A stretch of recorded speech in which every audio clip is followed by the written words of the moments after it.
आता हे माझं रोजच्या रुटीनमध्ये आलेलं आहे. ऑफिसनंतर घरी जाता जाताच भाजीला काहीतरी घेऊन जायचा आणि माझा रोजचा एकच प्रश्न पडलेला असतो की आज परत काय बनवायचं डब्याला, उद्या सकाळचं काही बनवायचं.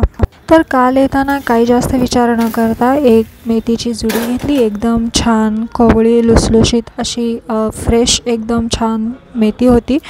आणि भेंडी घेतली, वाटाणा घेतला, जे 2 टाईम मी बनवू शकते.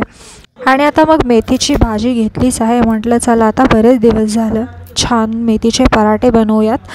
खूप दिवस झालं बनवले नव्हते आणि आज आता मेथीचे पराठे म्हटलं तर नाश्ता आणि टिफिन दुपारच्या दोन्हीसाठी घेऊन जाऊ शकतं. म्हणून म्हटलं वेळ वाचवावा आणि काहीतरी हेल्दी पण खाऊन होईल आणि बऱ्याच दिवसापासून तर बनवलेलंच नव्हतं. मग छान मी मेथीची भाजी जी आहे ती रात्रीच जुडी जी आहे पाठीमागचा जो बुडका असतो तो कापून थोडाफार निवडून ठेवलं होतं. आणि आता फक्त मला पानं घ्यायचे होते, म्हणजेच त्याचे देठ जे आहेत ते कोवळे होते बऱ्यापैकी. तर त्याप्रमाणेच मी देठ थोडे थोडे कापून घेतले आणि मस्त भाजी अशी छान निवडून घेतली आहे. एकदम कोवळी आणि एकदम लुसलुशीत अशी ही मेथीची भाजी आहे.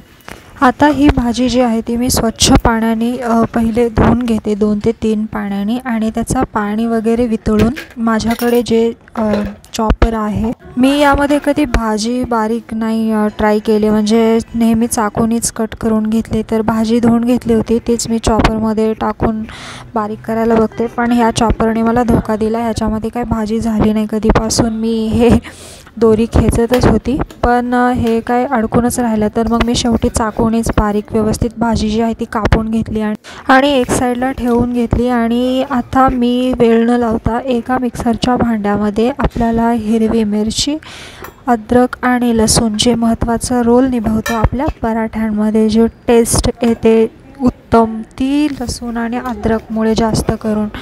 त्याशिवाय तुमचे पराठे चवीला नाही लागणार. तर म्हणून तुम्हाला हवं त्या प्रमाणाने तुम्ही लसूण टाका. अद्रक सहसा फक्त चव येण्यासाठी तेवढंच टाका, नाहीतर त्याच्याने चव बिघडते जास्त टाकलात तर. मग मी हे वाटण करून घेतलं आहे हिरवी मिरची, लसूण आणि अद्रकचा. आता इकडे वाटण पण करून रेडी आहे. तर एका पात्रामध्ये मी पीठ घेते गव्हाचं, चाळलेलं पीठ आहे. तर 2 वाटीच्या प्रमाणाने 2 किंवा 3 वाटी मी इतकं पीठ घेतलेलं आहे गव्हाचं. आणि यामध्येच मला बेसन पण ॲड करायचं आहे. मी फक्त गव्हाचे नाही बनवत. त्यामध्ये 1 वाटी बेसन, अर्धा चमचा हळद, अर्धा चमचा धना पावडर आणि थोडंसं 1 पाव चमचा इतका ओवा टाकलेला आहे. त्याची एक टेस्ट पण येते आणि ओवा हे हेल्दी पण असतात म्हणून ह्यामध्ये मिक्स केलं आहे. जेव्हा आपण डाळीचे पदार्थ खातो तेव्हा ॲसिडिटी होऊ नये म्हणून त्यामध्ये आपण ओवा वापरतो. तर यासाठीच मी इथे थोडासा ओवा टाकला आणि लाल तिखट टाकलं अर्धा चमचा आणि 1 ते 1.5 चमचा इतकं मीठ टाकून घेतलेलं आहे. आता हे माझं वाटण जे मी बनवून ठेवलं होतं ते वाटण ह्यामध्ये टाकून घेतलं आहे आणि त्याच भांड्यामध्ये थोडंसं पाणी घालून ठेवायचं. नंतर मळताना गरज असेल त्याप्रमाणे आपण ॲड करू शकतो यामध्ये.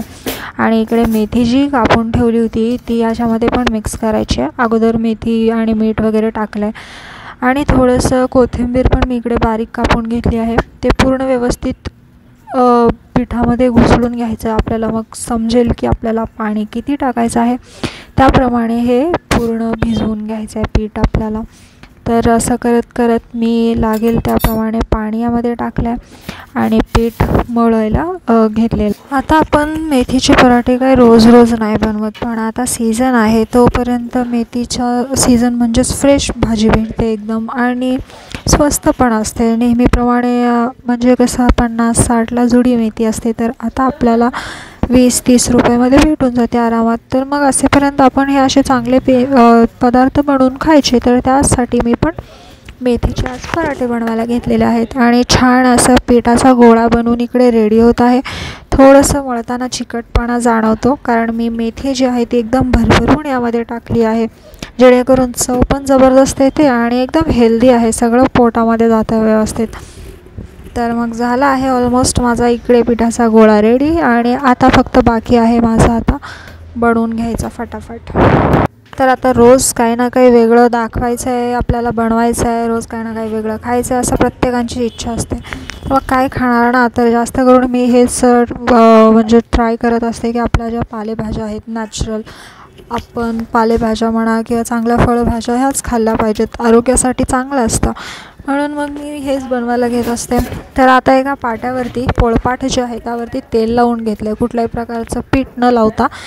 आणि हो, मी यामध्ये तूप पण मिक्स केलं होतं पीठ मळताना. तो मला वाटतं व्हिडिओ स्किप झाला.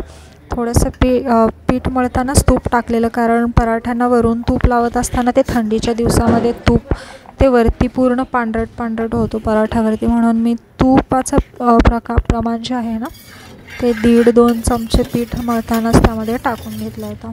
आणि शेकवायचं झालं तर इकडे मी तेलाचा वापर करते. तर पराठा जो आहे तो लाटून झाला आहे, खूप इझिली लाटला जातो एकदम फटाफट. तर असा पूर्ण पराठा लाटून झाला आहे. फाटला आहे थोडा, डोंट वरी, तो काही तसाच नाही राहत. त्याला चिकटवलं की इझिली तो चिकटून जातो बघा याप्रमाणे. तर असा मस्त पराठा एक साईडने भाजून शेकवून घेतला. असं करत करत पूर्ण दोन्ही बाजूनी छान एकदम पूर्ण लालसर होईपर्यंत आपल्याला हा पराठा शेकवून घ्यायचा आहे. एकदम नरम, एकदम मऊ आणि लुसलुशीत, चवीला एकदम जबरदस्त असा माझा हा मेथीचा पराठा रेडी आहे. हे व्हिडिओ आवडला असल्यास लाईक